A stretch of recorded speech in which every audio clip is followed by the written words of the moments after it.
গোটা গ্রাম জলমগ্ন, জলবন্দী সকলেই। ভারী বৃষ্টির জেরে বিনপুর 2 নম্বর ব্লকে করাতশল গ্রাম এখনো জলমগ্ন, বাড়ির উঠোনে এখনো পর্যন্ত জমে রয়েছে জল। আরও বৃষ্টি হলে জল বাড়ার সম্ভাবনা রয়েছে। সকাল থেকে জলস্তর নামলেও এখন আকাশের মুখ ভার রয়েছে, কখনো ছিটেফোঁটা বৃষ্টি হচ্ছে, সেক্ষেত্রে সিঁদুরে মেঘ দেখছেন গ্রামের মানুষ। অপরদিকে সুবর্ণরেখা নদীতে নতুন করে ঝাড়খণ্ডের গালুটি জলাধার থেকে 3.73.150 কিউসেক জল ছাড়া হয়েছে। 2 দফায় জল ছাড়ায় আবার নতুন করে জলস্তর বাড়ছে সুবর্ণরেখা নদীর। আতঙ্কে নদীর পার্শ্ববর্তী এলাকার মানুষ, প্রশাসনের তরফ থেকে বিশেষ নজরদারি।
আমি গিদিনি যাবো বলে এসেছি সকাল থেকে, কিন্তু এই যে অবস্থা, কাল থেকে আমি দাঁড়িয়েছি, কাল বিকালে এসেছি, তো বিকাল থেকে এসে দেখি পুরো এইসব গাড়ি যাতায়াত বন্ধ, সব কিছু বন্ধ।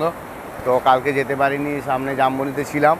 তো সকাল এসে দেখছি এখনও তো পুলিশ কর্তারা আছে, ওরা বলছে না যেতে দেওয়া হবে না, তো ঘুরে যেতে হবে। সাঁকরাইল থেকে এসেছি আমি। সমস্যা স্বাস্থ্যকেন্দ্র, যান চলাচল, যাতায়াতের অসুবিধা, সব অসুবিধা হয়ে গেছে।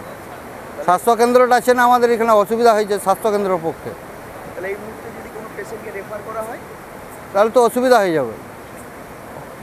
বাইপাস দিয়ে করি পড়েহাটি দিয়ে দিয়ে ঘুরতে হবে। দাবি হয়েছে, তবে সময় লাগবে বলছে। প্রত্যেক বছরে সমস্যা হয়, এই বৃষ্টি হলেই সমস্যা হয়।